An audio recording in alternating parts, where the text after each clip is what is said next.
دوستوں، مرکزی رؤیت ہلال کمیٹی کے چیئرمین مفتی منیب الرحمان نے مذہبی اسکالر جاوید غامدی سے مناظرے کے چیلنج پر سینئر اینکر محمد مالک کو کھری کھری سنا دی۔ انہوں نے کہا کہ کل سے 50 ٹی وی چینلز نے مسجد اور نماز کو موضوع بنایا ہوا ہے۔ آپ مسجد اور نماز کو ٹارگٹ کر رہے ہیں، لیکن بڑے بڑے اسٹورز اور معروف بیکریاں کھلی ہوئی ہیں۔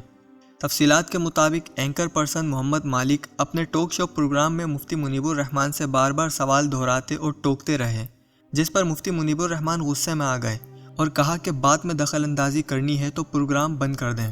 محمد مالک مساجد کی بندش اور نماز سے متعلق مفتی منیب الرحمان پر زور دے رہے تھے کہ آپ مذہبی اسکالر جاوید احمد غامدی سے مناظرہ کر لیں، جس پر مفتی منیب الرحمان نے کہا کہ میں نے کافی عرصے سے مناظرہ کرنا چھوڑ دیا ہے۔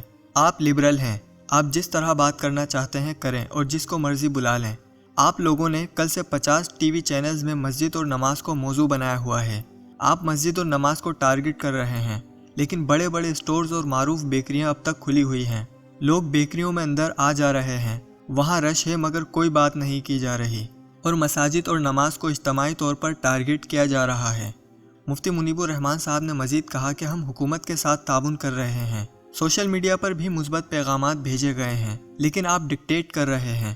اگر آپ مذہبی انقلاب لا سکتے ہیں تو بغیر تاخیر ابھی لے آئیں، جس پر محمد مالک نے کہا کہ ہم فیصلے نہیں کر رہے، ہم تو سمجھانا چاہ رہے ہیں۔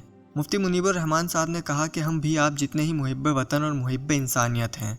دوسری جانب مسلم لیگ نون کے صدر اور قائد حزب اختلاف محمد شہباز شریف نے کہا ہے کہ بروقت اقدامات نہ کرنے سے ہلاکتوں کی ذمہ داری وزیر اعظم پر ہوگی۔